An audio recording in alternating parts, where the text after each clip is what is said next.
Baiklah teman-teman semua, jadi topik yang akan kita bahas, akan kita diskusikan atau akan kita perdalam kali ini adalah mengenai kebijakan moneter dan mengenai Inflation Targeting Framework atau biasa disingkat ITF, gitu ya.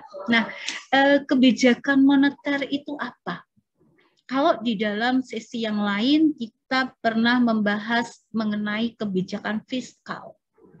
Jadi kebijakan fiskal itu adalah kebijakan di mana pemerintah itu mempengaruhi kehidupan ekonomi dengan cara mengatur aliran uang yang beredar di dalam perekonomian, baik dalam arti luas maupun dalam arti sempit. Dalam arti luas berarti pemerintah itu mengatur aliran uang di dalam perekonomian, dalam arti mengatur pengeluaran konsumsi masyarakat melalui sektor rumah tangga, C, consumption, melalui sektor bisnis, I, ya, investment, melalui sektor pemerintah, G, government expenditure for goods and services, dan melalui sektor luar negeri atau ekspor neto.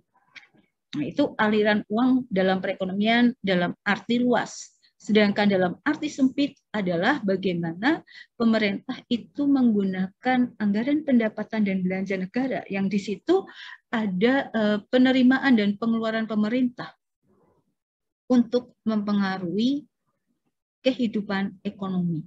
Jadi kalau kebijakan fiskal itu adalah kebijakan mengenai aliran uang yang beredar di dalam masyarakat, di dalam perekonomian, atau mengenai flow of money. Lalu bagaimana dengan kebijakan moneter? Moneter sendiri itu kan kata dasarnya money yang berarti uang. Maka berarti kebijakan moneter ini juga terkait dengan uang di dalam perekonomian. Nah, namun apa sih? Seperti apa? Apa perbedaannya dengan kebijakan fiskal? Kebijakan moneter yaitu kebijakan yang dilakukan melalui atau oleh otoritas moneter, yaitu Bank Sentral, kalau di Indonesia ya Bank Indonesia gitu ya, dalam bentuk pengendalian agregat moneter seperti uang beredar, uang primer, maupun kredit perbankan untuk mencapai perkembangan kegiatan perekonomian yang diinginkan. Nah, dengan dengan kata lain sebenarnya kalau kebijakan moneter itu adalah pemerintah melakukan intervensi, pemerintah mengintervensi kehidupan ekonomi dengan cara mengatur jumlah uang beredar. The quantity of money. Jadi kalau kebijakan fiskal itu yang diatur, yang dikelola sedemikian rupa untuk mempengaruhi kehidupan ekonomi adalah flow of money-nya. Sedangkan kalau kebijakan moneter adalah the quantity of money-nya. Nah, tujuan dari kebijakan moneter itu apa? Ada beberapa tujuan dari kebijakan moneter, diantaranya adalah mengedarkan mata uang sebagai alat pertukaran atau sebagai medium of exchange dalam perekonomian. Mempertahankan keseimbangan antara kebutuhan likuiditas perekonomian dan stabilitas harga. Jadi pemerintah melalui otoritas moneter yaitu Bank Sentral atau di Indonesia adalah Bank Indonesia itu akan mengatur jumlah uang beredar JUB sedemikian rupa sehingga likuiditas di dalam perekonomian itu tercukupi, tidak terlalu banyak tetapi juga tidak kurang. Nah, karena ketercukupan likuiditas di dalam perekonomian ini hal yang penting. Jadi uang itu dapat diibaratkan sebagai darahnya ekonomi, darahnya perekonomian.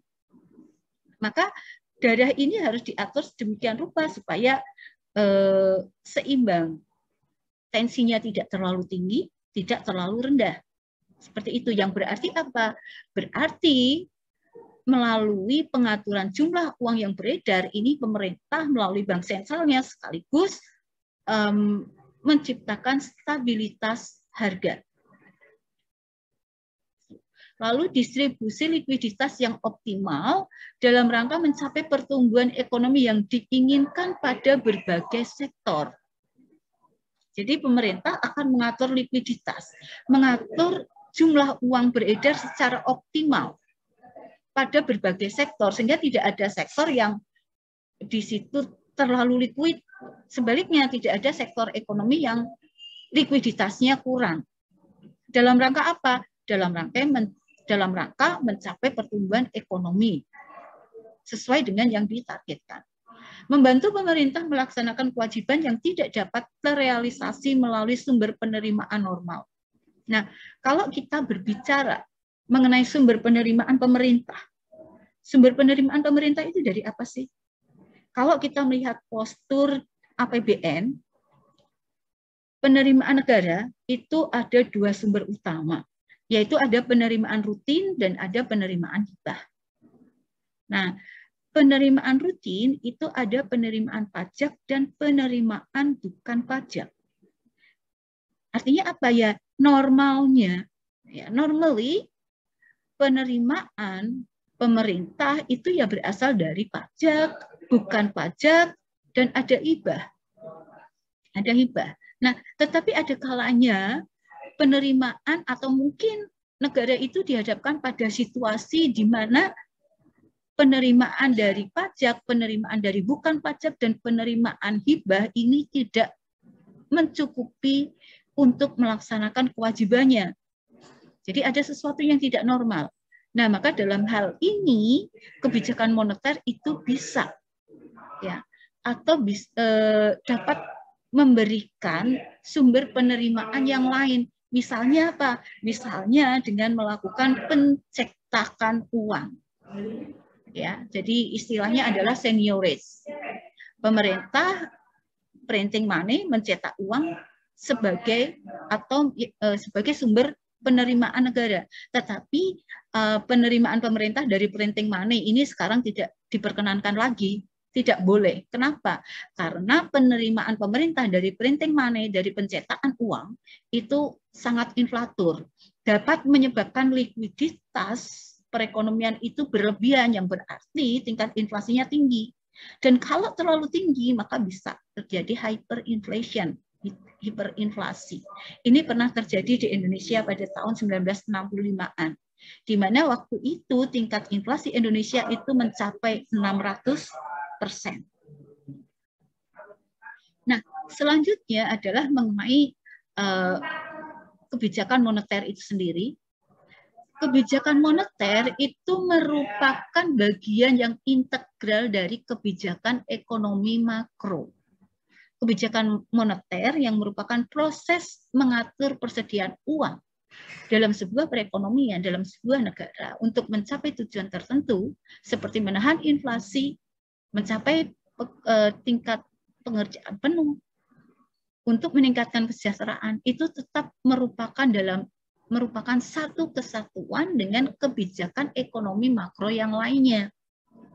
Tujuannya sama, yaitu apa? Yaitu maksimum welfare, yaitu memaksimalkan kesejahteraan masyarakat, memaksimalkan kemakmuran masyarakat. Nah, kita berbicara mengenai kebijakan ekonomi makro lainnya itu apa? Ada kebijakan, selain kebijakan moneter, ada kebijakan fiskal, ada kebijakan perdagangan, ada kebijakan pendapatan, ada kebijakan tenaga kerja, dan kebijakan-kebijakan makro lainnya. Mengarah pada satu tujuan yang sama. Tujuan akhirnya adalah social welfare.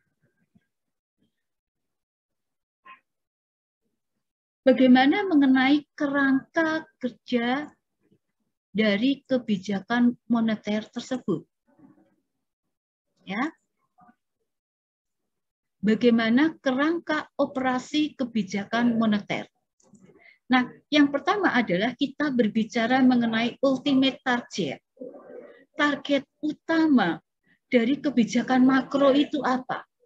Nah, ultimate target, kebijakan atau sasaran besar dari kebijakan makro, baik itu kebijakan fiskal, kebijakan moneter, kebijakan perdagangan, dan lainnya, itu adalah social welfare.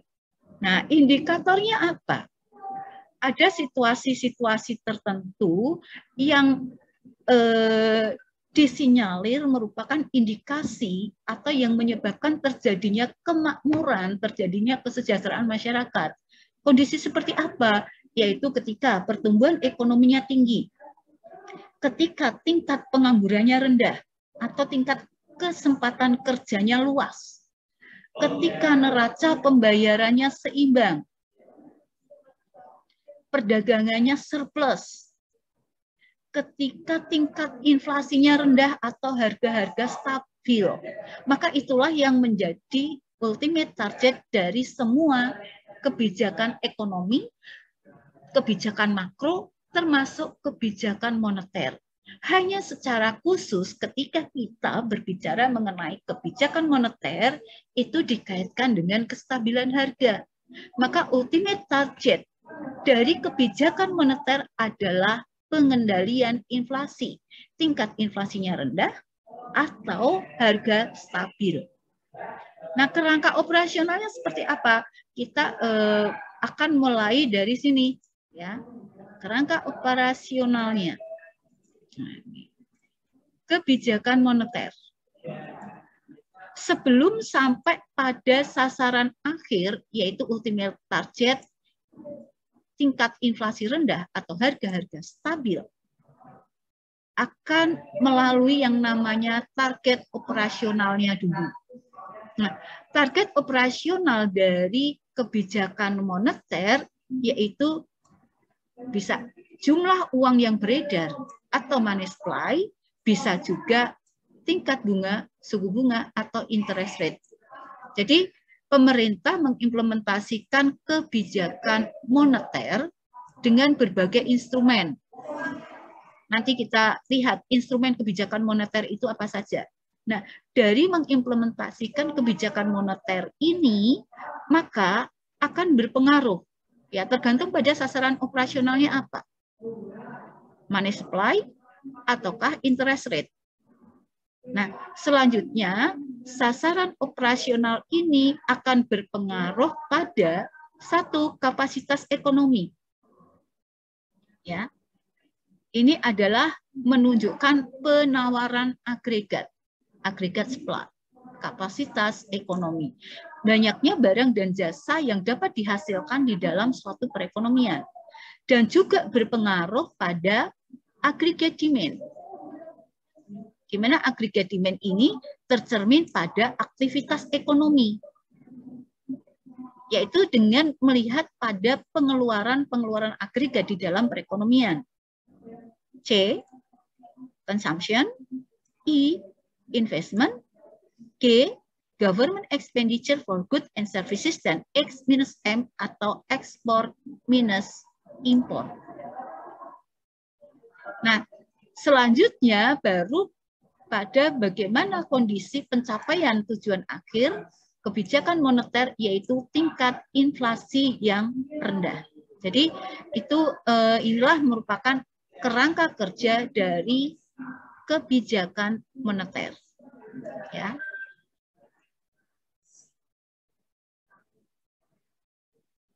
Oke, sampai di sini. Selanjutnya adalah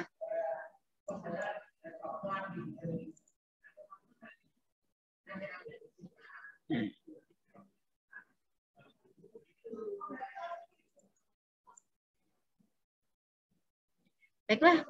Nah, kemudian selanjutnya mengenai macam kebijakan moneter. Nah, seperti halnya kebijakan fiskal. Kebijakan fiskal itu ada kebijakan fiskal ekspansif dan ada kebijakan fiskal kontraktif.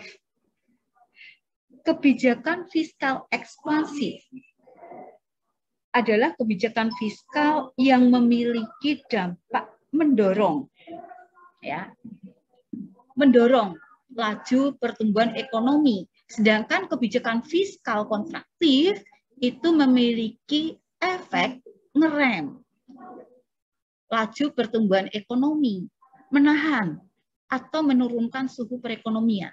Nah, seperti halnya kebijakan fiskal. Kebijakan moneter itu juga terdiri dari kebijakan moneter ekspansif, monetary expansive policy, dan kebijakan moneter kontraktif atau monetary contractive policy. Kebijakan moneter ekspansif adalah suatu kebijakan dalam rangka menambah jumlah uang beredar.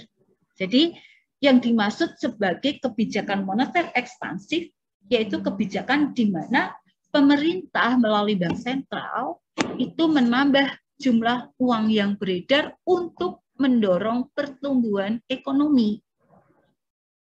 Nah, karena memiliki sifat mendorong laju pertumbuhan ekonomi, maka biasanya kebijakan moneter ekspansif ini sesuai untuk diterapkan pada saat perekonomian mengalami depresi atau ketika perekonomian sedang lesu. Jadi cocok atau sesuai untuk diterapkan di dalam perekonomian yang sedang mengalami depresi atau perekonomian yang sedang lesu. Jadi kalau perekonomian sedang lesu itu harus didorong. Kalau orang sedang lesu itu kan harus disemangati sedemikian rupa, diberi injeksi, begitu kan, diberi doping, nah, diberi vitamin supaya tidak lesu lagi. Demikian juga ketika perekonomian itu mengalami kerusuhan, ketika perekonomian itu mengalami resesi, maka perekonomian itu harus didorong, harus diupayakan supaya perekonomian itu kembali bergairah. Salah satu caranya adalah dengan menambah jumlah uang beredar. Nah, dengan menambah jumlah uang yang beredar, maka diharapkan kegiatan ekonomi meningkat, kapasitas produksi meningkat, sehingga apa? Sehingga pengangguran terserap, sehingga daya beli masyarakat naik, sehingga permintaan agregat juga naik. Ini artinya aktivitas ekonomi akan meningkat. Nah, kebijakan moneter ekspansif ini disebut juga sebagai kebijakan moneter longgar atau easy money policy. Yang kedua adalah kebijakan moneter kontraktif, monetary contractive policy. Kebijakan moneter kontraktif adalah kebijakan yang dilakukan dalam rangka mengurangi jumlah uang beredar. Jadi ketika perekonomian itu dalam tanda kutip terlalu bergairah, ketika pertumbuhan ekonominya terlalu tinggi, ketika tingkat inflasinya tinggi, maka kan harus direm. Atau ketika kita mengatakan perekonomiannya itu demam, perekonomiannya itu overheating, maka suhu perekonomian itu harus diturunkan. Salah satu cara untuk menurunkan suhu perekonomian, salah satu cara untuk ngerem laju perekonomian, untuk menurunkan inflasi adalah dengan cara mengurangi jumlah uang beredar. Maka kebijakan moneter kontraktif ini sesuai untuk diterapkan pada saat perekonomian mengalami inflasi. Kebijakan moneter kontraktif disebut juga sebagai kebijakan uang ketat atau tight money policy. Ya. Jadi itu macam kebijakan moneter. Nah, sekarang bagaimana kebijakan moneter itu bisa diterapkan? Alat-alat apa yang digunakan untuk menambah atau mengurangi jumlah uang beredar? Ada beberapa alat, ada beberapa instrumen dari kebijakan moneter. Yang pertama adalah operasi pasar terbuka atau open market operation, yaitu kebijakan yang dilakukan dengan cara membeli atau menjual surat-surat berharga pemerintah. Yang kedua adalah cadangan minimum atau reserve requirement. Minimum reserve requirement, yaitu kebijakan dengan cara menaikkan atau menurunkan persediaan kas bagi bank-bank yang sedang beroperasi. Jadi kita mengenal ada banyak bank umum. Nah, bank umum ini harus memiliki cadangan kas yang disimpan di bank sentral dengan jumlah atau dengan tingkat tertentu. Nah, bank sentral di Indonesia adalah Bank Indonesia ini akan menentukan besarnya cadangan minimum dari bank umum yang harus disimpan oleh bank atau harus disimpan di bank sentral. Nah, kebijakan yang menaikkan atau menurunkan persediaan kas yang menaikkan atau menurunkan cadangan minimum ini disebut sebagai kebijakan cadangan minimum atau reserve requirement. Sering disebut juga sebagai cash ratio, ya, rasio kas. Cash ratio ini bentuknya adalah persentase. Jadi persentase dari demand deposit yang dimiliki oleh bank umum untuk disimpan di bank sentral sebagai cadangan. Ya, bentuknya persentase ya. Kemudian yang ketiga adalah suku bunga diskonto atau bank rate policy, yaitu kebijakan yang dikeluarkan untuk mengatur jumlah uang beredar dengan cara menaikkan atau menurunkan suku bunga. Jadi di sini Bank Sentral atau Bank Indonesia itu menaikkan, menurunkan suku bunga diskontonya, suku bunga pinjamannya kepada bank umum. Nah, maka bank umum itu juga akan memberlakukan hal yang sama kepada masyarakat atau kepada nasabahnya. Ketika Bank Indonesia, Bank Sentral menaikkan suku bunga diskonto, maka bank umum itu akan menaikkan suku bunga pinjaman kepada nasabahnya. Dan sebaliknya, ketika bank sentral itu menurunkan suku bunga diskontonya, maka bank umum juga akan menurunkan suku bunga pinjaman bagi nasabahnya. Yang keempat adalah kredit selektif. Bank sentral dapat membuat aturan agar bank-bank umum lebih selektif dalam memberikan kredit. Jadi membuat aturan sedemikian rupa. Misalnya apa? Bahwa yang longgar itu adalah aturan mengenai kredit untuk pinjaman-pinjaman yang sifatnya produktif. Tapi untuk pinjaman-pinjaman yang bersifat konsumtif itu diperketat. Misalnya seperti itu. Nah, kita akan lihat masing-masing itu secara lebih detail. Kita mulai dari yang pertama. Ketika pemerintah itu bermaksud untuk menerapkan kebijakan moneter ekspansif. Ketika pemerintah itu bermaksud untuk menambah jumlah uang yang beredar di dalam perekonomian. Ketika pemerintah itu menggunakan instrumen operasi pasar terbuka, open market operation, maka yang dilakukan adalah pemerintah akan membeli surat berharga pemerintah seperti SBI ya, Sertifikat Bank Indonesia, SBPU ya, surat berharga pasar uang, saham, obligasi. Jadi kalau pemerintah mau menambah jumlah uang beredar, maka pemerintah akan membeli kembali SBI, SBPU, saham maupun obligasi. Nah, ini berarti apa? Kenapa kok membeli?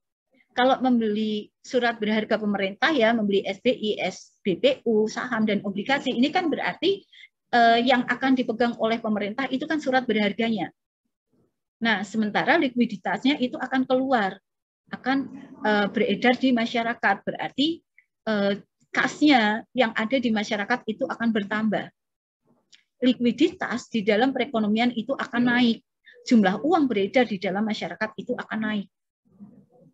Kalau pemerintah itu menggunakan instrumen cadangan minimum atau reserve requirement atau menggunakan instrumen cash ratio, maka hal tersebut dilakukan dengan menurunkan persediaan kas bagi bank-bank yang sedang beroperasi. Jadi misalnya begini, ada demand deposit 100. Kemudian pemerintah itu menentukan cash ratio-nya atau cadangan minimumnya 20%. Maka dari 100 ini yang 20 harus disimpan di bank sentral. Ya kan, 20% dari 100 adalah 20.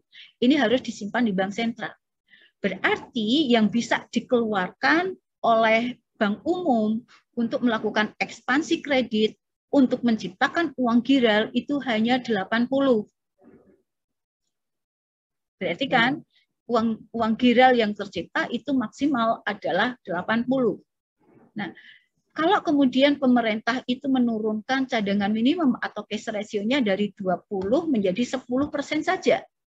Berarti dari 100 demand deposit tadi yang harus disimpan sebagai cadangan itu hanya 10%-nya. Maka kemampuan bank sentral untuk melakukan ekspansi kredit untuk menciptakan uang giral itu menjadi lebih besar, yaitu 90.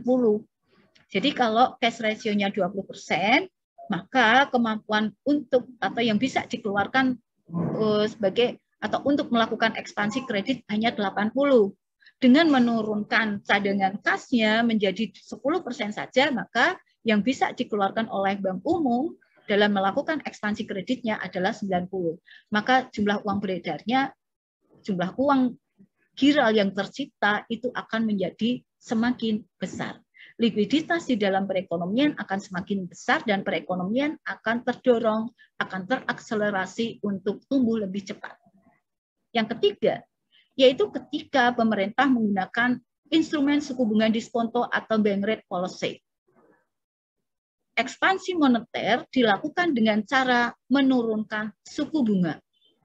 Kalau suku bunga pinjaman bank umum ke bank sentral itu turun, maka suku bunga pinjaman bank umum kepada nasabah atau kepada masyarakat juga akan turun. Kalau suku bunga pinjaman ke bank turun, maka itu akan menjadi insentif bagi masyarakat untuk meminjam uang dari bank, berarti uang akan keluar. Likuiditas di dalam perekonomian akan naik. Yang keempat adalah kredit selektif. Di sini pemerintah melonggarkan penyaluran kredit oleh bank umum. Jadi untuk menyalurkan kredit itu semakin mudah, maka likuiditas di dalam perekonomian akan naik. Lalu kebijakan moneter kontraktif.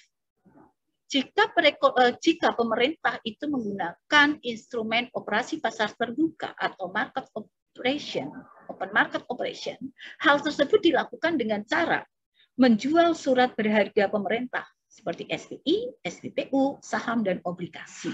Jadi pemerintah kan menjual surat berharga. Maka berarti yang di tangan masyarakat apa? Yang di tangan masyarakat itu bukan uang tunai, bukan alat tukar, bukan uang sebagai medium of exchange, tetapi yang ada di tangan masyarakat adalah surat berharga, sedangkan likuiditasnya itu masuk. Nah, surat berharga, entah itu SBI, entah itu SBPU, entah itu saham, entah itu obligasi, itu bukan likuiditas, itu bukan alat tukar menukar, bukan medium of exchange. Seperti itu ya. Jadi kita tahu bahwa SBI, SBPU, saham itu kan ada nilainya, tetapi kita tidak bisa menggunakan SBI, SBPU itu sebagai alat tukar. Maka surat berharga itu bukan likuiditas. Jadi dengan menjual surat berharga itu likuiditasnya akan masuk. Yang dipegang oleh masyarakat itu adalah surat berharga. Maka jumlah uang beredar di dalam perekonomian itu akan berkurang. Inflasi akan turun. Jika menggunakan instrumen cadangan minimum, maka hal tersebut dilakukan dengan cara menaikkan persediaan kas bagi bank-bank yang sedang beroperasi. Jadi tadi sudah saya sampaikan, kalau dari demand deposit 100 suatu bank tertentu, jika reserve requirement-nya itu 20%, maka kemampuan bank untuk ekspansi kredit maksimal yang bisa dikeluarkan adalah 80. Kalau 10%, maka 90. Nah, dengan menaikkan persediaan, maka kemampuan bank-bank untuk melakukan ekspansi kredit itu akan berkurang. Kemampuan bank untuk menciptakan uang giral itu akan turun karena jumlah kas yang dicadangkan, yang harus disimpan di bank sentralnya harus lebih besar. Seperti itu. Dengan suku bunga diskonto ini dilakukan dengan cara menaikkan suku bunga. Ketika suku bunga diskontonya naik, ketika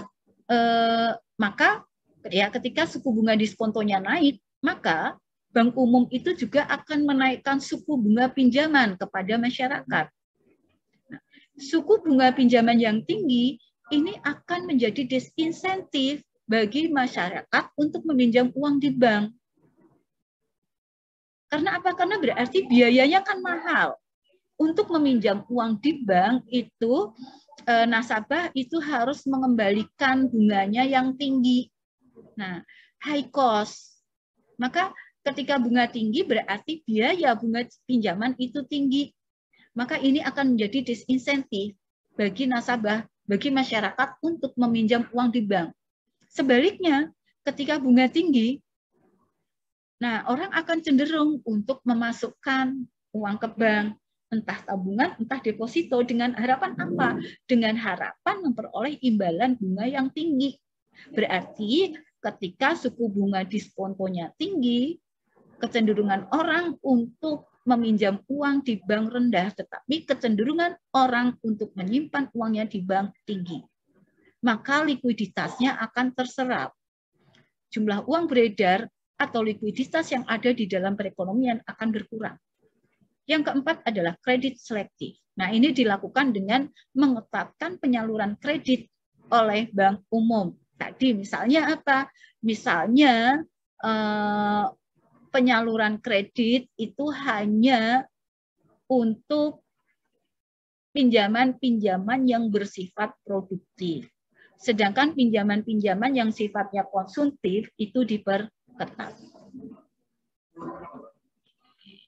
Nah, selain 4 instrumen tadi, yaitu open market operation, cash ratio, kemudian bank rate policy, dan kredit selektif, itu ada beberapa instrumen moneter yang lain.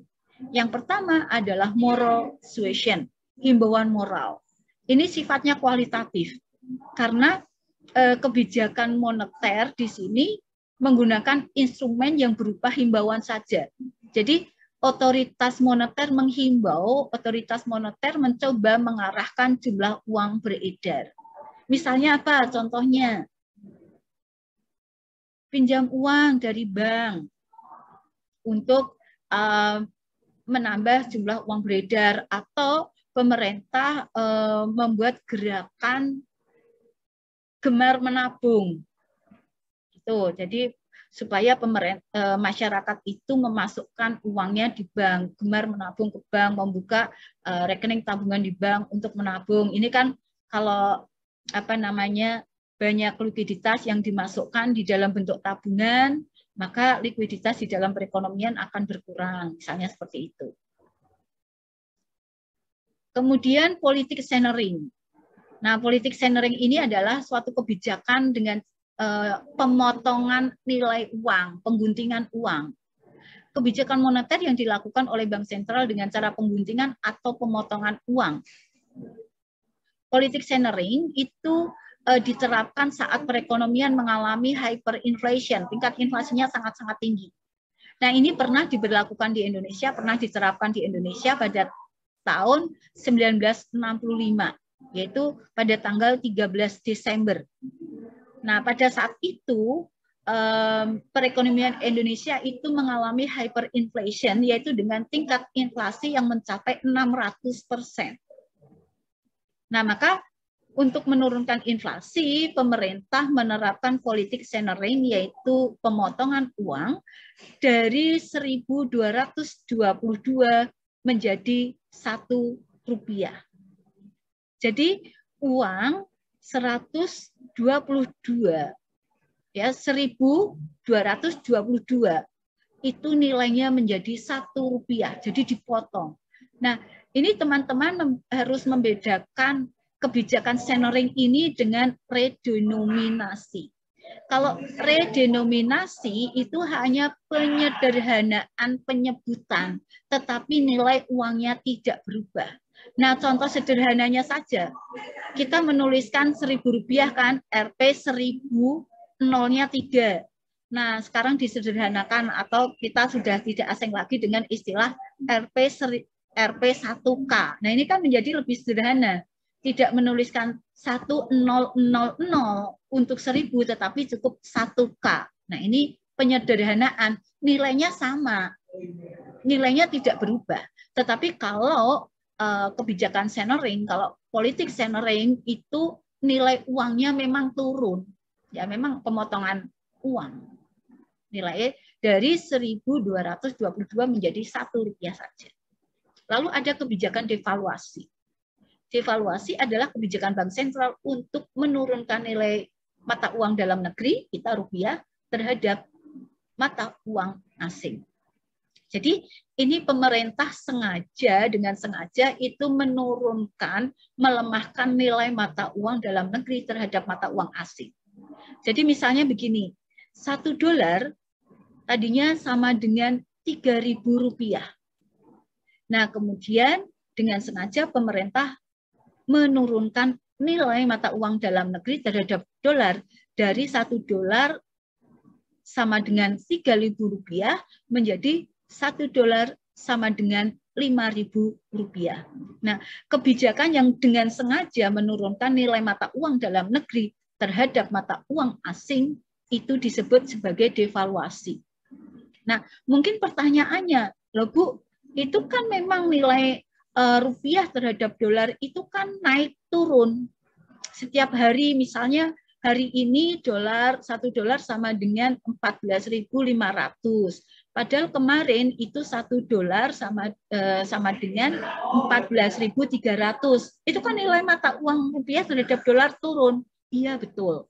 Tetapi ketika melemahnya rupiah, melemahnya mata uang dalam negeri terhadap valuta asing, terhadap mata uang asing, itu terjadi karena mekanisme pasar, karena permintaan dan penawaran uang di pasar itu disebut sebagai depresiasi.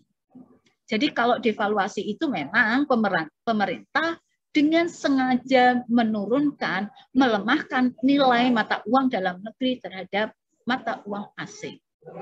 Kalau turunnya mata uang dalam negeri terhadap mata uang asing itu oleh pasar, oleh tarik-menarik antara permintaan dan penawaran uang di pasar disebut sebagai depresiasi.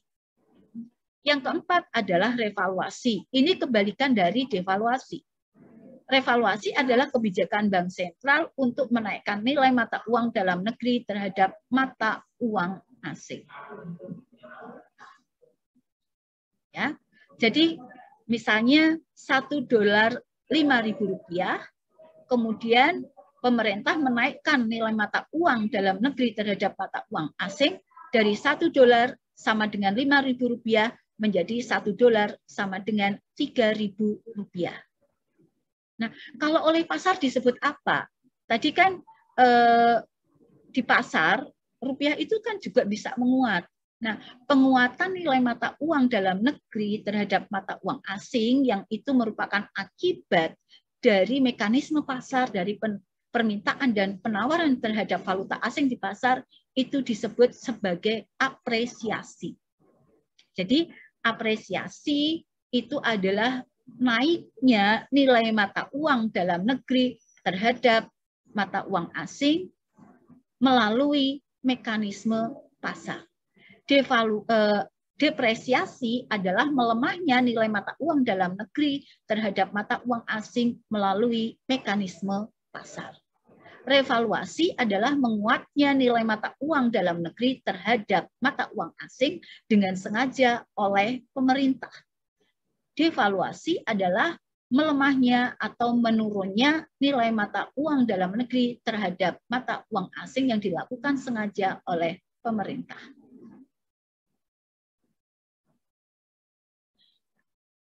Baiklah teman-teman, sekarang kita akan melihat di Indonesia seperti apa sih, gitu ya.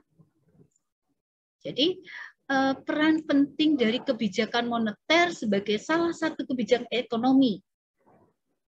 Sasaran akhir dari kebijakan makro itu adalah stabilitas harga, pertumbuhan ekonomi, perluasan kesempatan kerja, keseimbangan neraca pembayaran. Ini kan indikator-indikator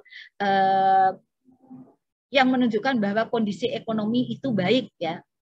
Nah, ini merupakan sasaran akhir atau tadi kita sebut sebagai ultimate target dari kebijakan ekonomi. Dan kebijakan moneter ini merupakan bagian yang integral atau merupakan satu kesatuan dengan kebijakan ekonomi makro lainnya. Jadi sebenarnya ya kalau mau dikatakan tujuan akhir kebijakan moneter di apa ya? Stabilitas harga, ya pertumbuhan ekonomi, ya perluasan kesempatan kerja, ya keseimbangan neraca pembayaran. Lalu apa sih bedanya kebijakan moneter dengan kebijakan makro lainnya?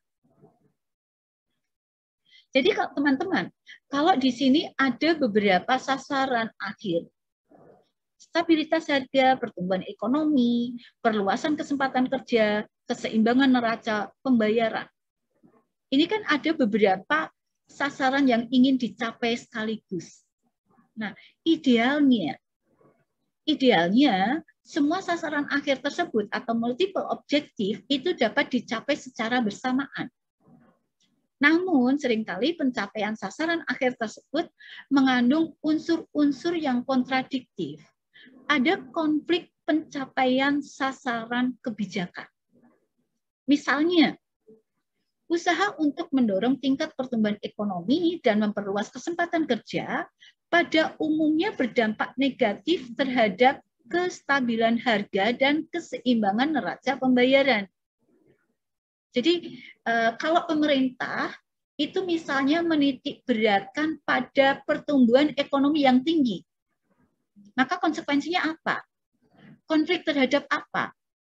Terhadap tingkat inflasinya yang tinggi. Jadi artinya bahwa pertumbuhan ekonomi yang tinggi itu diikuti oleh tingkat inflasi yang tinggi.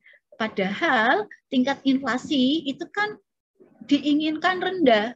Karena yang diinginkan di dalam perekonomian, yang diinginkan di dalam pembangunan adalah harga yang stabil, adalah tingkat inflasi yang rendah. Tetapi ada kalanya ada konflik antara sasaran pertumbuhan ekonomi dengan sasaran stabilitas harga. Kalau pertumbuhan ekonomi tinggi, tingkat inflasinya tinggi. Kalau inflasinya rendah, mungkin kesempatan kerjanya rendah, berarti tingkat penganggurannya tinggi. Inilah yang disebut sebagai konflik pencapaian sasaran kebijakan. Nah, dalam perkembangannya, dewasa ini semakin disadari bahwa kebijakan moneter semestinya lebih fokus pada sasaran tunggal. Ya, ini teman-teman, ini gambaran konflik kepentingan tadi. Jadi, ketika tingkat inflasi pemerintah itu menekankan atau menitik beratkan pada tingkat inflasi yang rendah di sini misalnya, berarti harga stabil. Maka di dalam perekonomian tersebut itu akan tercipta pengangguran yang tinggi. Kalau misalnya sebaliknya perekonomian itu menekankan pada kesempatan kerja yang luas atau tingkat penganggurannya rendah di sini, maka yang terjadi di dalam perekonomian tersebut adalah tingkat inflasinya tinggi di sini. Nah, ini konflik kepentingan itu seperti itu. Jadi konflik sasaran kebijakan itu sering terjadi ketika ada beberapa sasaran yang ingin dicapai sekaligus. Okay, next. Maka sekarang kita akan lihat mengenai kebijakan moneter dengan sasaran tunggal. Jadi, sejalan dengan perkembangan ekonomi dunia, Indonesia menganut hal yang sama dengan menetapkan stabilisasi harga sebagai sasaran atau sebagai satu-satunya yang ingin dicapai. Hal tersebut tercermin di dalam Undang-Undang Bank Indonesia, yaitu Undang-Undang Nomor 23 Tahun 1999 tentang Bank Indonesia yang itu sudah diamandemen dengan Undang-Undang Nomor 3 Tahun 2004 tentang Bank Indonesia. Nah, di dalam Undang-Undang Bank Indonesia yang baru tersebut menggantikan undang-undang sebelumnya, yaitu Undang-Undang Nomor 13 Tahun 68. Di dalam Undang-Undang Nomor 13 Tahun 1968 tentang Bank Indonesia, di situ masih multiple target, multiple objektif, yaitu stabilitas harga, mendorong produksi, memperluas kesempatan kerja. Nah, kemudian Undang-Undang Nomor 13 Tahun 1968 tersebut digantikan dengan Undang-Undang Bank Indonesia yang baru, yaitu Undang-Undang Nomor 23 Tahun 99 yang diamandemen dengan Undang-Undang Nomor 3 Tahun 2004. Nah, di situ sasaran atau tujuan Bank Indonesia tidak lagi multiple, tidak lagi beberapa sasaran, tetapi ada sasaran tunggal, yaitu mencapai dan memelihara kestabilan nilai rupiah di pasal 7. Nah, ada 3 pilar tujuan untuk mencapai kestabilan nilai rupiah tadi, yaitu menetapkan dan melaksanakan kebijakan moneter, mengatur dan menjaga kelancaran sistem pembayaran, mengatur dan mengawasi bank. Jadi ini menjadi tugas Bank Sentral, yaitu Bank Indonesia, yang tertuang di dalam pasal 8 Undang-Undang Nomor 3 Tahun 2004 tentang Bank Sentral. Kebijakan moneter dengan sasaran kestabilan harga itu mulai diterapkan sejak tahun 2000, yaitu dengan berlakunya Undang-Undang tentang Bank Sentral Bank Indonesia tadi, yaitu Undang-Undang Nomor 23 Tahun 1999. Nah, waktu itu kita masih berada di dalam program IMF setelah krisis ekonomi tahun 97-98, di mana di dalam sasaran kestabilan harga tersebut, target operasionalnya, operating targetnya itu adalah base money, ya, base money. Maka waktu itu kita belum menerapkan sepenuhnya sasaran tunggal tersebut, maka disebut sebagai inflation targeting light country. Itu karena kita belum menerapkan sepenuhnya kestabilan harga itu sebagai sasaran tunggal. Nah, baru dengan dikeluarkan Undang-Undang Nomor 3 Tahun 2004 tersebut, Bank Indonesia menerapkan kestabilan harga sebagai sasaran tunggal, sebagai satu-satunya sasaran yang ingin dicapai secara penuh, maka disebut sebagai full-fledged inflation targeting, yaitu dengan menggunakan suku bunga sebagai operating targetnya. Jadi kalau di dalam slide sebelumnya tadi seperti ini, bahwa ketika kita berbicara mengenai operational targetnya, operating targetnya itu kan bisa money supply, bisa interest rate. Nah, waktu kita menerapkan inflation targeting like country, kita belum menerapkan sepenuhnya kestabilan harga itu sebagai satu-satunya yang ingin dicapai. Itu sasaran operasionalnya itu masih base money, masih money supply. Nah, kemudian di tahun 2004 sasaran operasionalnya adalah interest rate atau suku bunga. Ini kita sudah menerapkan sepenuhnya, ya, disebut sebagai full-fledged inflation targeting.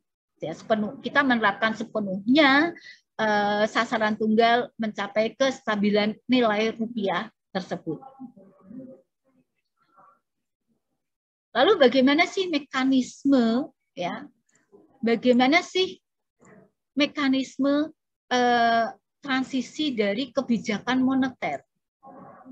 Nah, yang disebut dengan mekanisme transmisi adalah rangkaian perubahan dalam perekonomian yang pada akhirnya menyebabkan perubahan dalam pendapatan nasional, dalam pertumbuhan ekonomi, kesempatan kerja, dan lain sebagainya. Jadi, menyebabkan perubahan pada indikator-indikator kesejahteraan, ya, indikator-indikator kemakmuran, yaitu pertumbuhan ekonomi, kesempatan kerja yang luas, keseimbangan neraca pembayaran. Nah, mekanisme transmisinya seperti apa? Jadi dari penerapan kebijakan moneter dengan berbagai instrumen, tadi ada operasi pasar terbuka, ada bank rate policy, ada cash ratio, ada kredit selektif, dan beberapa instrumen yang lain, itu akan berpengaruh kepada sasaran operasionalnya, yaitu suku bunga. Nah, suku bunga ini akan berdampak pada perubahan investasi. Ya, kenapa sih? Karena kalau kita berbicara mengenai suku bunga, mengenai tingkat bunga, apa kaitannya dengan investasi? Jadi tingkat bunga ini kan mencerminkan harga dari mencerminkan harga dari dana yang digunakan untuk investasi. Ketika suku bunganya tinggi, itu artinya apa? Artinya harga dari dana investasi itu tinggi. Kalau suku bunga atau tingkat bunganya rendah, itu berarti harga dari dana investasi itu rendah. Maka tingkat bunga ini berpengaruh pada investasi. Investasi akan tinggi ketika tingkat bunganya rendah. Karena berarti biaya investasinya rendah. Dan investasi itu akan kecil ketika tingkat bunganya tinggi. Nah, perubahan investasi, naik turunnya investasi, ini berarti berpengaruh pada perubahan agregat. Ya, jadi agregat investasinya tinggi, maka permintaan agregat juga naik, juga berubah, maksud saya juga berubah. Berarti kapasitas produksi, kapasitas ekonomi juga berubah. Tadi bahwa sasaran operasional itu kan akan berpengaruh pada kapasitas ekonomi, pada penawaran agregat, pada ketersediaan barang dan jasa yang ada di dalam perekonomian, juga berpengaruh pada aktivitas ekonomi yang tercermin pada pengeluaran-pengeluaran seperti C, I, G, dan X minus M. Begitu. Nah, setelah itu berarti sampailah pada sasaran akhirnya. Ada perubahan-perubahan agregat, tadi ada perubahan pada tingkat inflasi, ada perubahan agregat pertumbuhan ekonomi, kesempatan kerja atau pengangguran, defisit neraca pembayaran, atau keseimbangan neraca pembayaran.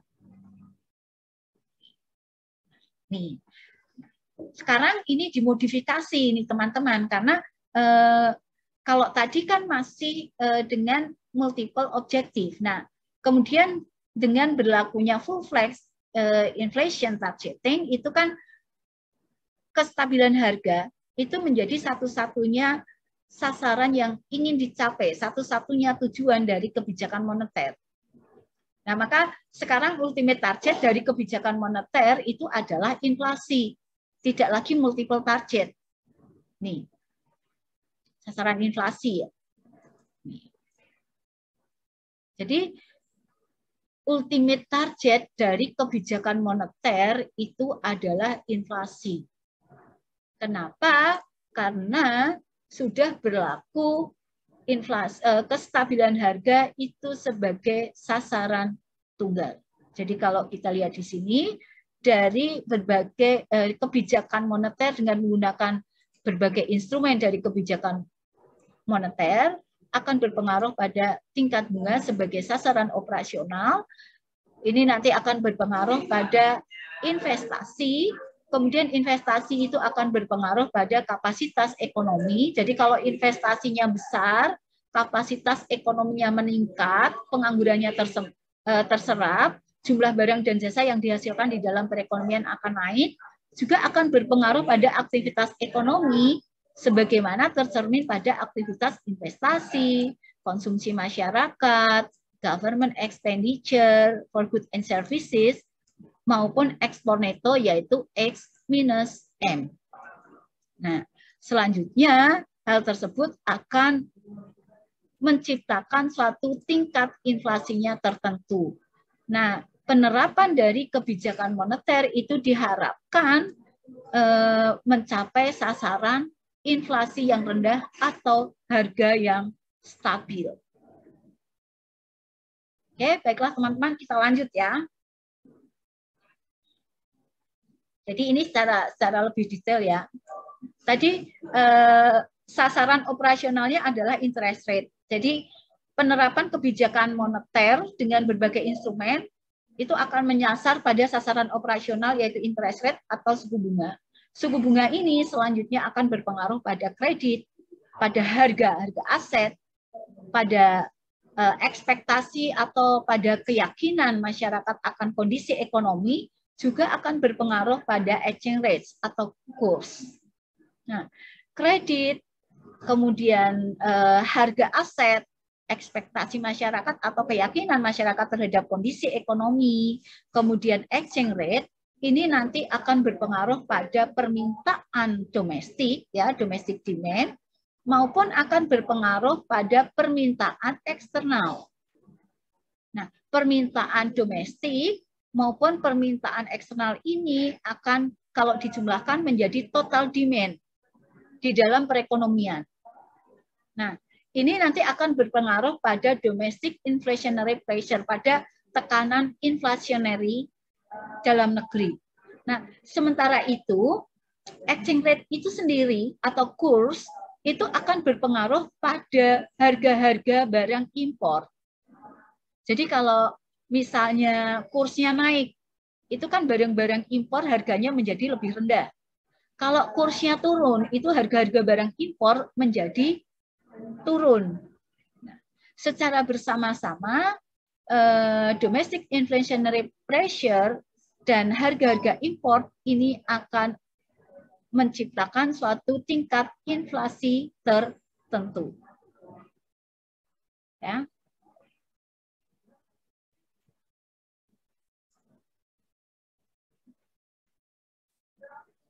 Nah, selanjutnya tadi bahwa salah satu instrumen dari kebijakan moneter itu adalah bank rate policy.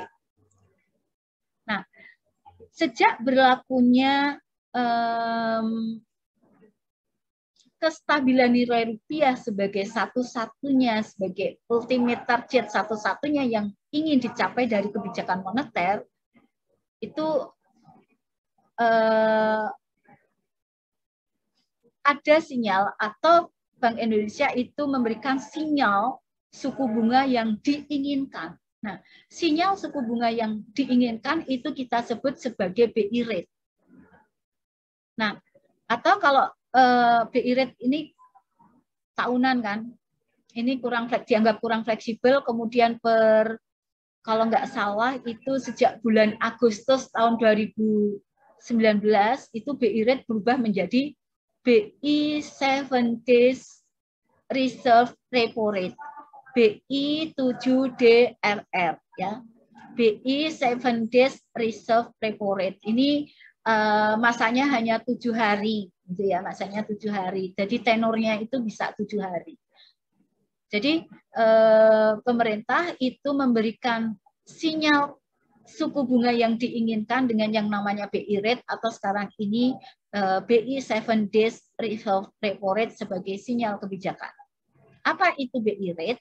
BI rate mencerminkan arah kebijakan moneter, yaitu suatu indikasi level atau tingkat suku bunga jangka pendek yang diinginkan bank sentral dalam mencapai upaya mencapai target inflasi. Jadi pemerintah memberikan sinyal suku bunga dalam jangka pendek yang diinginkan oleh bank sentral tersebut. Perubahan BI rate ini mencerminkan perubahan stance atau perubahan tujuan kebijakan moneter. Biasanya dilakukan dalam kelipatan 25 basis poin. Jadi kalau misalnya sekarang BI rate-nya 4%, nah maka perubahannya itu ya dalam 25 basis poin bisa menjadi 4,25% atau 4,50% atau 4,75%, itu kalau BI rate-nya naik. Atau kalau turun itu ya menjadi 3,75%, menjadi 3,5%, menjadi 3,25%. Jadi kelipatannya adalah 25 basis poin. Nah, BI rate itu diumumkan ke publik setiap awal bulan setelah rapat Dewan Gubernur bulanan, baik berubah maupun tidak berubah. Jadi setiap awal bulan Bank Indonesia itu akan mengumumkan indikasi level suku bunga jangka pendek yang diinginkan. Setiap bulan Bank Sentral, Bank Indonesia akan mengumumkan BI rate sebagai sinyal kebijakan. Baik ada perubahan maupun tidak ada perubahan. Jadi kalau misalnya nih, untuk mengendalikan inflasi, Bank Sentral akan menurunkan atau akan mengurangi jumlah uang beredar. BI rate-nya dinaikkan atau diturunkan? Dinaikkan. Jadi misalnya dari 4% menjadi 4,25%.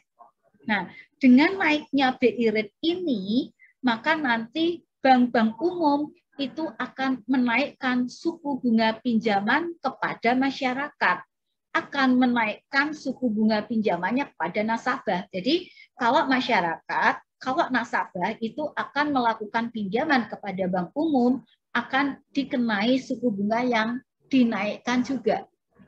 Sebaliknya, kalau pemerintah atau bank sentral itu menurunkan BI rate, maka berarti bank umum juga akan menurunkan suku bunga pinjamannya. Seperti itu. Ya, jadi BI rate itu merupakan sinyal kebijakan. Nah, biasanya begini, apakah bank umum itu akan menerapkan bunga yang sama dengan BI rate? Tidak.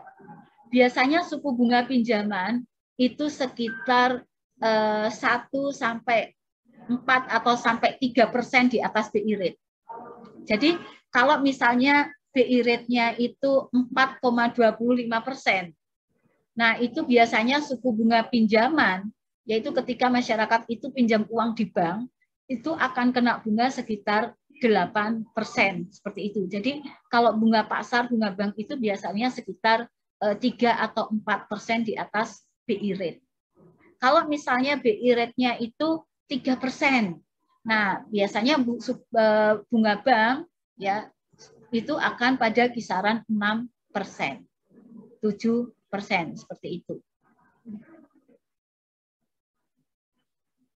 Kemudian kerangka operasional untuk operasi pasar terbuka. Jadi operasi pasar terbuka itu ada operasi pasar terbuka reguler, ada operasi pasar terbuka FTO atau non-reguler.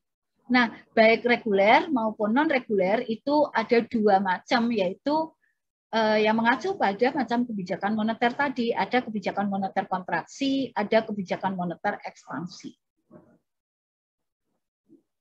Kontraksi itu dilakukan dengan menerbitkan SBI, Surat Berharga Bank Indonesia, Fasilitas Simpanan Bank Indonesia atau FASBI, atau kalau untuk bank-bank syariah itu istilahnya adalah SBBI, Sertifikat Waidah Bank Indonesia. Ini untuk yang Islamic Bank atau untuk bank-bank syariah. Kemudian menaikkan reserve repo untuk surat utang negara. Gitu. Kalau ekspansi itu ya menurunkan SBI, gitu ya. Maksudnya membeli SBI, tidak menerbitkan, tidak menjual SBI, tetapi menarik kembali SBI, menarik kembali surat utang negara repo, ya. Kemudian kalau non reguler itu ada overnight jual soon, kalau kontraksi itu ya ada fine tune construction, ada sterilisasi atau intervensi jual beli USD gitu. Kemudian demikian juga kalau ekspansi. Nah, jadi ini tergantung ya. Kalau operasi pasar terbuka itu intinya adalah akan membeli surat berharga kalau tujuannya adalah melakukan ekspansi dan akan menerbitkan atau menjual surat berharga kalau tujuannya adalah kontraksi moneter. Mengenai target inflasi, kan inflation targeting framework gitu kan. BI menetapkan sasaran inflasi jangka menengah di mana strategi penurunan inflasi dilakukan secara gradual atau secara bertahap untuk meminimalkan dampak negatif terhadap pertumbuhan ekonomi. Jadi kalau tingkat inflasinya tinggi, itu BI tidak akan secara radikal menurunkan inflasi, gitu kan? Karena apa? Karena supaya tidak berdampak negatif terlalu besar pada pertumbuhan ekonomi. Karena ketika tingkat inflasinya tinggi, kemudian pemerintah melalui Bank Sentral, melalui Bank Indonesia itu langsung menurunkan inflasi secara radikal, tidak secara bertahap, tidak secara gradual, itu bisa jadi atau itu akan bisa menyebabkan perekonomiannya tidak tumbuh, perekonomiannya mengalami stagnasi seperti itu. Sasaran inflasi, indeks harga konsumen, digunakan untuk memudahkan pemahaman masyarakat. Bank Indonesia akan selalu memonitor inflasi inti yang diukur dengan metode exclusion, yaitu dengan mengeluarkan komponen-komponen administered prices dan volatile food prices dari indeks harga konsumen. Jadi untuk menghitung indeks harga konsumen itu kan ada sekian banyak barang. Nah, tetapi pengukuran inflasi inti ini dilakukan dengan metode exclusion. Jadi barang-barang yang harganya diatur oleh pemerintah, misalnya listrik, misalnya BBM, itu dikeluarkan dari perhitungan. Juga volatile food prices, jadi makanan biasanya ini sembako yang harganya itu volatile, yang harganya ya rentan gitu ya, itu juga biasanya dikeluarkan dari perhitungan indeks harga konsumen. Nah, kita tidak akan membahas mengenai indeks harga konsumen, tapi nanti akan saya tambahkan secara khusus di dalam materi khusus mengenai bagaimana sih atau apa sih indeks harga konsumen. Jadi pemerintah itu mengelompokkan barang-barang konsumsi itu menurut beberapa kelompok, yaitu ada kelompok bahan makanan dan makanan jadi, rokok dan tembakau, ada kelompok pendidikan, ya, ada kelompok transportasi, ya, ada 7 kelompok. Nah, nanti kita lihat, atau teman-teman bisa lihat secara khusus. Nah, kemudian di dalam beberapa tahun terakhir ini di Indonesia dengan inflation targeting framework, di mana kestabilan rupiah itu menjadi satu-satunya sasaran, ini pemerintah, Bank Indonesia sebagai pemegang otoritas moneter itu membuat kesepakatan. Jadi BI dengan pemerintah itu membuat kesepakatan sasaran inflasi tahunan itu pada kisaran 3% plus minus 1, berarti antara 2 sampai 4%. Termasuk sasaran inflasi pada tahun 2020 itu antara 2 sampai 4%, jadi 3 plus minus 1. Kalau tahun 2022 ini berapa? Kalau tahun 2022 ini 3,5 ya persen plus minus 1. Jadi antara 2,5 sampai dengan 4,5%. Nah, untuk mencapai sasaran inflasi yang disepakati tersebut, maka komunikasi, koordinasi antara Bank Indonesia sebagai pemegang otoritas moneter dan pemerintah dalam hal ini Kementerian Keuangan sebagai pemegang otoritas fiskal itu harus berkoordinasi dengan baik karena itu merupakan kunci keberhasilan untuk mencapai sasaran inflasi, tingkat inflasi yang diinginkan. Teman-teman semua, ini saya sampaikan mengenai rejim kebijakan moneter di antara 2 krisis. Jadi sebelum tahun 97-98 itu Undang-Undang Bank Sentral yang berlaku di Indonesia itu adalah Undang-Undang Nomor 13 tahun 1968.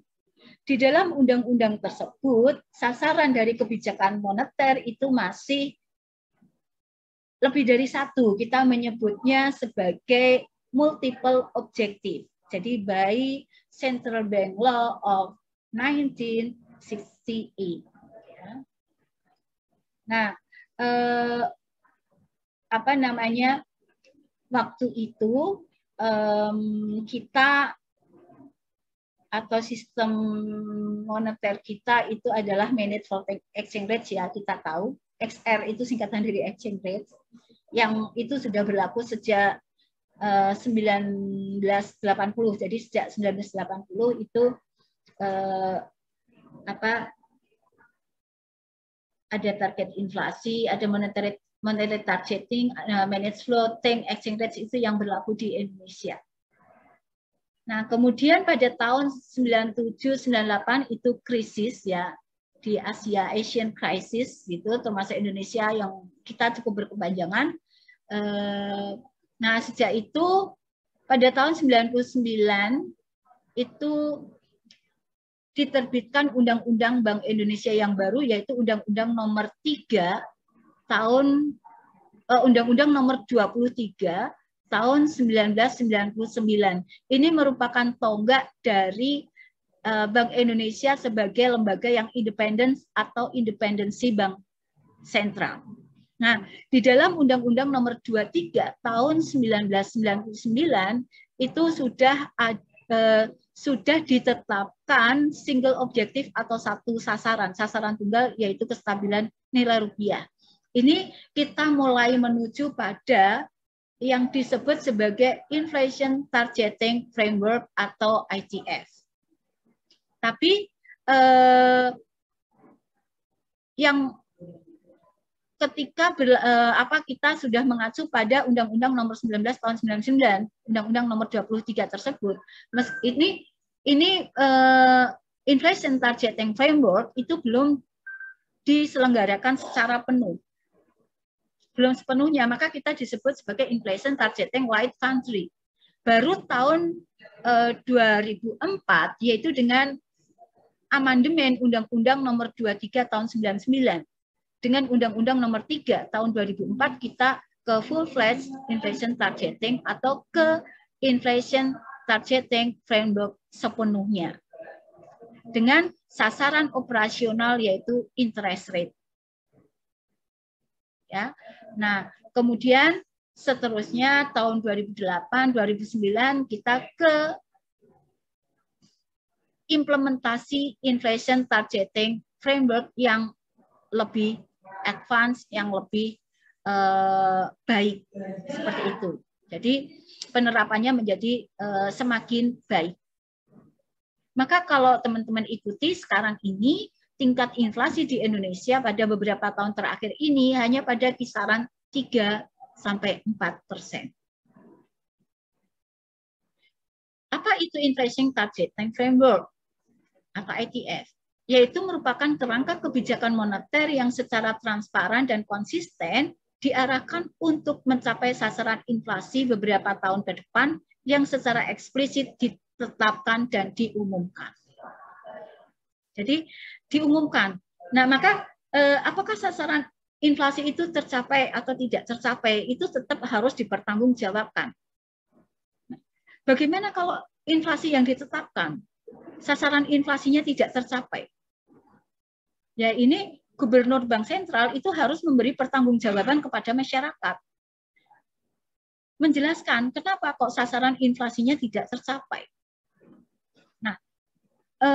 Pertanggungjawaban dari Gubernur Bank Sentral ini bisa diterima, bisa ditolak oleh masyarakat. Nah, di beberapa negara, ketika tingkat inflasinya, sasaran inflasinya tidak tercapai, dan pertanggungjawabannya tidak diterima oleh masyarakat, ini Gubernur Bank Sentralnya ini bisa turun, bisa lengser seperti itu. Jadi turun atau mengundurkan diri sebagai Gubernur Bank Sentral ini juga merupakan salah satu pertanggungjawaban karena tidak bisa mencapai sasaran inflasi yang disepakati. Seperti itu. Kalau di Indonesia sih belum pernah gitu ya. Kemudian sasaran inflasi. Apa yang dimaksud dengan sasaran inflasi? Yaitu target atau sasaran inflasi adalah tingkat inflasi yang harus dicapai oleh Bank Indonesia sebagai bank sentral berkoordinasi dengan pemerintah. Penetapan sasaran inflasi berdasarkan undang-undang mengenai bank sentral dilakukan oleh pemerintah, disepakati oleh Bank Indonesia tentu saja. Sasaran inflasi tersebut diharapkan dapat menjadi acuan bagi pelaku usaha dan masyarakat dalam melakukan kegiatan ekonominya, sehingga tingkat inflasi dapat dijaga pada tingkat yang rendah dan stabil. Nah, teman-teman sedikit saya sampaikan di sini. Sebelum dikeluarkan Undang-Undang Nomor 23 tahun 99, berarti masih berlaku Undang-Undang Nomor 13 tahun 1968. Nah, pada saat itu kita tahu bahwa Gubernur Bank Indonesia itu merupakan bagian dari kabinet. Nah, kita tahu kabinet itu apa? Kabinet itu dalam tanda kutip kan pembantu presiden dalam melaksanakan kewajibannya. Nah, karena Gubernur Bank Sentral itu merupakan bagian dari kabinet, maka pemerintah atau presiden ini bisa dalam tanda kutip mendikte, gitu kan? Berarti pemerintah itu bisa melakukan intervensi kepada Bank Indonesia. Misalnya intervensi, Bank Indonesia cairkan bantuan likuiditas kepada perusahaan A misalnya. Bank Indonesia mencetaklah uang lebih banyak. Nah, jadi pemerintah itu bisa mengintervensi kebijakan-kebijakan Bank Indonesia sebagai pemegang otoritas moneter. Itu sebelumnya. Nah, setelah dikeluarkan Undang-Undang Nomor 23 tahun 99, Bank Indonesia menjadi bank sentral yang independen. Nah, pemerintah itu tidak boleh mengintervensi kebijakan-kebijakan yang dilakukan oleh Bank Indonesia. Jadi Bank Indonesia itu leluasa untuk menerapkan kebijakan-kebijakan moneter dalam rangka mencapai sasaran inflasi yang telah ditetapkan dan tidak boleh diintervensi oleh pemerintah. Namun demikian sekali lagi bahwa koordinasi antara Bank Indonesia sebagai pemegang otoritas moneter dengan pemerintah itu harus dilakukan dengan baik karena koordinasi antara Bank Indonesia, Bank Sentral dengan pemerintah ini merupakan kunci dari keberhasilan dari kebijakan moneter. Seperti itu ya, teman-teman. Saya kira materi mengenai kebijakan moneter di Indonesia sudah cukup diskusinya. Kita cukupkan sekian, kita akan ketemu pada topik yang lain. Ada beberapa topik yang sebenarnya terkait dengan kebijakan moneter ini, yaitu mengenai teori moneter, kemudian mengenai uang dan bank, tetapi saya kira itu teman-teman bisa pelajari sendiri. Kemudian ada beberapa pengertian mengenai uang, ada uang dalam peredaran, ada jumlah uang beredar, ada jenis-jenis uang beredar ya, dalam arti uang kartal, uang giral, ada uang beredar dalam arti M0, M1, kemudian M2, ada uang kuasi dan lain sebagainya. Itu silakan teman-teman untuk memperkaya diri dengan mungkin nanti bisa melihat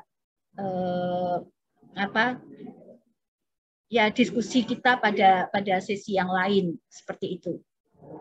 Saya kira diskusi kita kali ini saya cukupkan sekian. Terima kasih.